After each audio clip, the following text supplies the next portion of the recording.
sekitar kita, dari SD sampai SMA. Bullying sering dianggap biasa,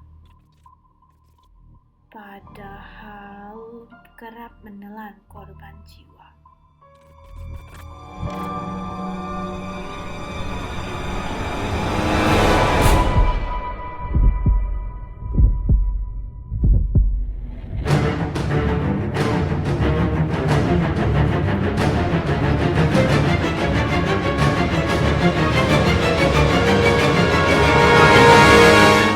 Indonesia Darurat Bullying.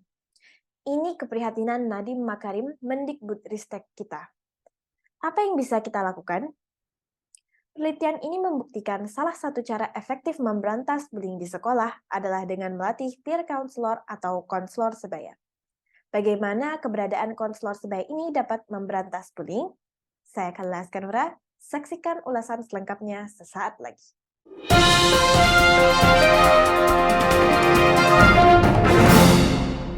Membangun sikap anti-bullying di sekolah dengan pelatihan konselor sebaya. Bersama saya, Khalila Askanura dari SMA Masa Depan Yogyakarta. Yang akan saya sampaikan pada paparan berikut adalah abstrak, latar belakang, perumusan masalah, studi pustaka, metodologi penelitian, hasil dan pembahasan, dan kesimpulan penelitian. Indonesia Darurat Bullying di Sekolah. Di tahun 2018, dilaporkan sebanyak 41% murid di Indonesia mengaku pernah mengalami bullying. Pada tahun yang sama, Indonesia juga berada di posisi kelima dari 78 negara dengan murid yang mengalami perundungan terbanyak. Tingginya bullying pada siswa di Indonesia tidak dapat diabaikan. Komisi Perlindungan Anak Indonesia mencatat bahwa sepanjang tahun 2021 terdapat 17 kasus perundungan yang melibatkan peserta didik dan pendidik. Seperti fenomena gunung es, sejatinya masih banyak kasus bullying lain yang mungkin sama parahnya namun tidak terungkap oleh media.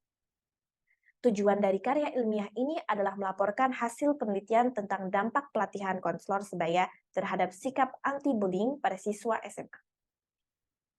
Hasil penelitian menunjukkan bahwa pelatihan konselor sebaya efektif membangun sikap anti-bullying siswa di sekolah.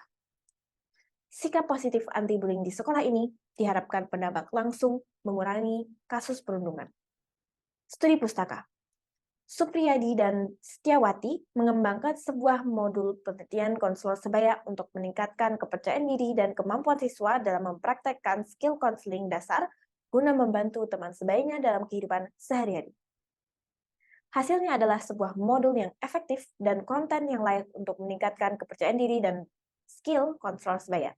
Hal ini menunjukkan bahwa keterampilan konselor sebaya dapat ditingkatkan melalui pelatihan. Hasilnya adalah sebuah modul yang efektif dengan konten yang layak untuk meningkatkan kepercayaan diri dan skill konselor sebaya. Hal ini menunjukkan bahwa keterampilan konselor sebaya dapat ditingkatkan melalui pelatihan.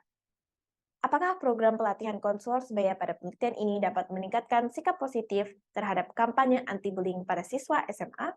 Penelitian ini dimulai dengan membuat alat ukur sikap terhadap kampanye anti-bullying berdasarkan teori sikap Scott Beckman dan teori promosi kesehatan Powell dan kawan-kawan. Alat ukur ini kemudian diuji cobakan kepada 187 responden yang karakteristiknya mirip dengan subjek penelitian.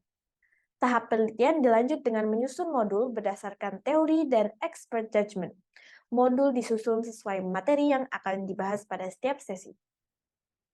Penelitian ini merupakan penelitian eksperimen. Kelompok yang diuji dalam penelitian ini hanya satu, tanpa kelompok kontrol, sehingga disebut one group pre-test post-test design.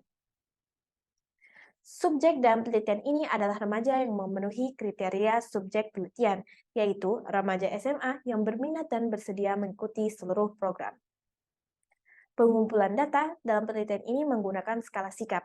Data yang diperoleh dibandingkan antara pretest dan post-test menggunakan analisis statistik. Partisipan direkrut melalui poster yang disebar di sosial media.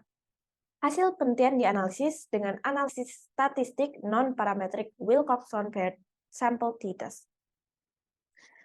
Kesimpulannya adalah, pelatihan konselor sebaya no bullying efektif membangun sikap anti-bullying di sekolah. Mari bersama stop bullying. Saya Khalila Askanura, terima kasih atas perhatian Anda.